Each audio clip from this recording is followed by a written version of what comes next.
You won't believe this. Meghan Markle, the Duchess of Sussex, has just made a colossal misstep that has the entire world buzzing. While her husband, Prince Harry, was fighting for his dignity in a courtroom battle in London, Meghan was, well, let's just say she wasn't playing by the same rules. It's one of those moments where you can't help but wonder, what was she thinking? Picture this. The same day Harry is back in the royal courts trying to clear his name, trying to reestablish himself as this man of integrity who's fighting for privacy after years of media intrusion, Meghan goes ahead and posts a video on Instagram. And not just any video, but one that completely shatters the message they've been selling for months. In the clip, Meghan shares what can only be described as an intimate sickbed moment with her two children, Archie and Lilibet. The Duchess, in bed, appearing unwell, cuddling her kids while subtly plugging her lifestyle brand. This video was intended to promote her new venture, American Riviera Orchard, and I mean, what better way to sell organic jams and skincare than to use your own children as part of the narrative? But wait, here's where it gets juicy. The video, the one that showed her children's faces just enough to make us pause, was flagged by Instagram for violating the platform's strict community guidelines on child safety. Oh yes, they flagged it, removed it. It's not just a minor oversight, folks, it's a full-blown violation. This wasn't just an innocent mistake. Meghan Markle used her children in a promotional video without a second thought about the guidelines designed to protect minors. And do you know who was absolutely fuming about this? Child advocacy groups. They're calling it what it is, exploitation. Can you imagine the fallout? The hypocrisy is off the charts. Dr. Helena Carson, a media ethics expert, pointed it out. This is the same couple that's made it their mission to protect their privacy. Yet here we are with Meghan, not even batting an eyelash, turning her children into content for her brand. It's beyond tone deaf. This isn't the first time they've raised eyebrows, but it might just be the most public gaffe of all. And you know what's even worse? This Instagram debacle hit just as Harry was back in the UK, sitting in the courtroom pleading for his right to privacy. Oh, the irony. He's fighting for his dignity, while Meghan's Instagram post is undermining everything he's trying to achieve. The press, the public, and media experts are all asking, how do these two not communicate? Is there no coordination between them? Harry is in London fighting for privacy, while Meghan is sitting in California exposing the most personal moments of their life for commercial gain. Richard Fitzwilliams, a royal commentator, didn't hold back. He called out the glaring contradiction. Harry's in the UK fighting for privacy, yet Meghan is using her children to sell products.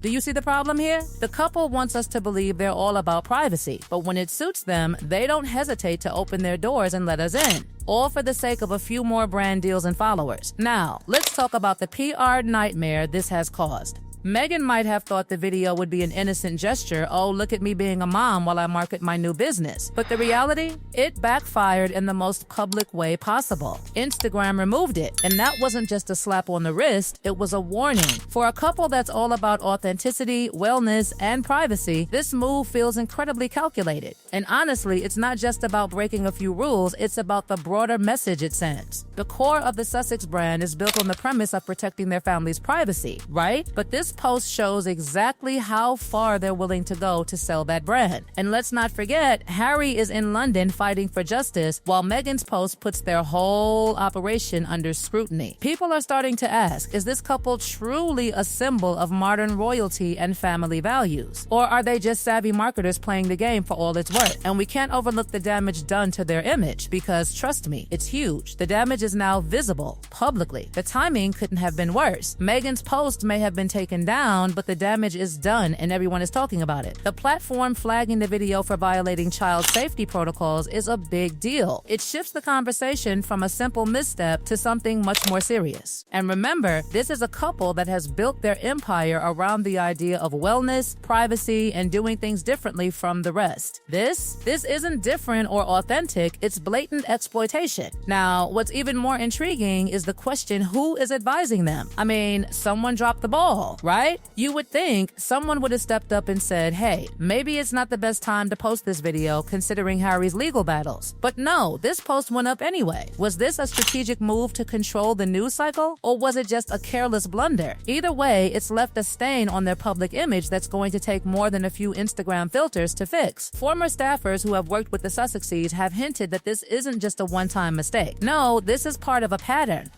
of actions that don't align with their carefully crafted narrative. narrative. The issue, according to these insiders, is that there is a massive disconnect between their stated values and their actions. They claim to want privacy, but they're exploiting the very thing they claim to protect. Service, they say, but what's going on behind the scenes is a far cry from what they've led us to believe. And of course, the children are at the heart of it all. Archie and Lilibet, their faces were partially visible, enough to make us question, should their faces even be out there? The answer, according to experts, is a resounding no. These are children who don't have a say in the content their parents post. The whole situation is a gross violation of their privacy, and to make it worse, they were used in a commercial context. For jam, for tableware. Think about it. Those adorable faces, those private moments of vulnerability were broadcast to millions, all for the sake of a product. It's a dangerous precedent. And you know who is coming down hardest on this? Child advocates. They're sounding the alarm, warning about the impact this could have on Archie and Lilibet's future. What message does it send when their parents use them as content? How does it affect their mental health and autonomy when they grow older and realize their parents posted their faces online without their consent to sell things? The concerns are real, and the backlash is fierce. But wait, this all couldn't have come at a worse time for Harry. This is a man who's fighting a massive battle in court against tabloid publishers. He's trying to convince the world that he's been wronged, that he's a victim of press intrusion. Yet his wife's post has just made him look like part of the problem. It's a contradiction too big to ignore. Harry is standing in court pleading for privacy while Meghan is online using their children as tools for a business deal. It raises some serious questions. Is Harry really the principal fighter we're led to believe?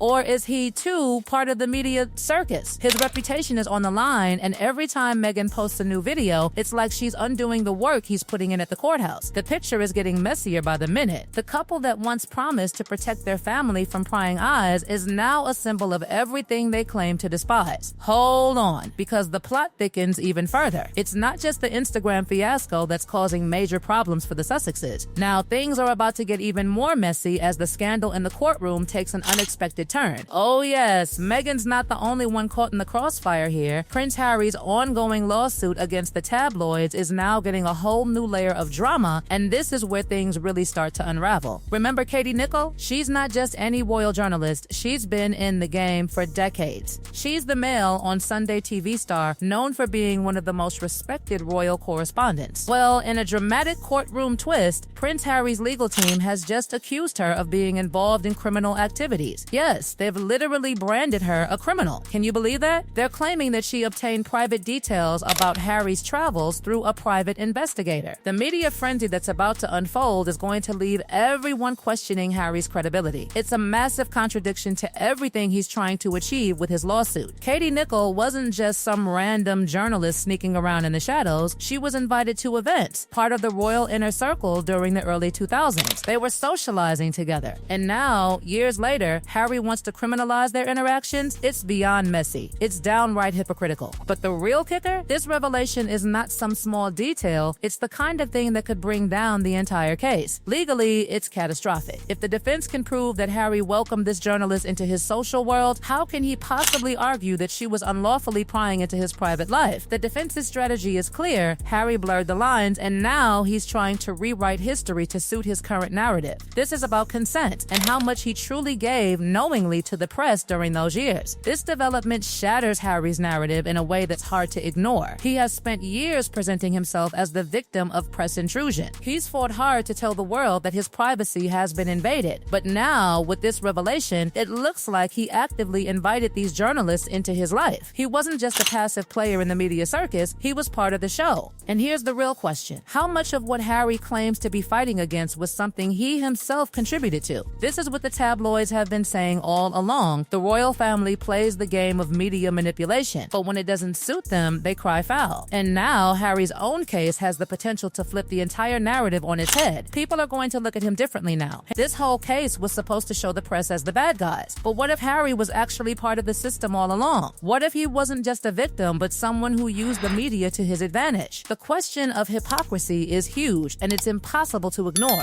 If Harry's legal case hinges on being a victim of press intrusion, how how can he possibly maintain that position when he himself invited these journalists into his life? It's not a good look. Not for his case, not for his image, and definitely not for the future of his public battle. And let's talk about the timing of all this. Just as Meghan's Instagram post hit the headlines, now this explosive courtroom development comes to light. The whole situation is starting to look like a double whammy for the Sussexes. One minute they're fighting for their privacy, and the next they're being accused of hypocrisy on every front. And it's not just the legal case, this exposes a much deeper issue. The Sussexes' entire PR strategy is falling apart. They've tried to paint themselves as champions of privacy, but they're now being exposed for not practicing what they preach. So what now? For Harry, this legal battle is more than just about privacy. It's about rewriting his personal narrative, a narrative that's been carefully crafted for the public. But every time he steps into that courtroom, the reality is getting harder to reconcile with the public image. Meghan's post, which seemed like just a harmless Instagram update, and the revelation about his past with Katie Nicholl both threaten to derail everything he's trying to achieve. The public is starting to ask, who are they really? The couple that wants to escape the spotlight, or the couple that has become masters of managing their image even when it means playing fast and loose with their own story? And then there's the bigger question: how long can the Sussexes keep pretending to be the victims in this saga? With each new twist, it seems like the narrative they've built for themselves is getting harder and harder to hold up. People are starting to see through the facade. They want to know what is the real story behind this glamorous, carefully crafted life, and more importantly, how much of it is built on truth and how much of it is just another performance. The stakes couldn't be higher. Every post, every legal maneuver, every move the Sussexes make now is being scrutinized more than ever. And while they might have once controlled the narrative, it looks like they're now losing their grip. The Instagram post, the courtroom drama, the accusations of hypocrisy, it's all adding up, and people are not going to let them off the hook this time. So brace yourselves, because this is far from over. The real story of the Sussexes is only just beginning to unfold, and trust me, it's going to get even juicier from here on out. Even juicier from here on out.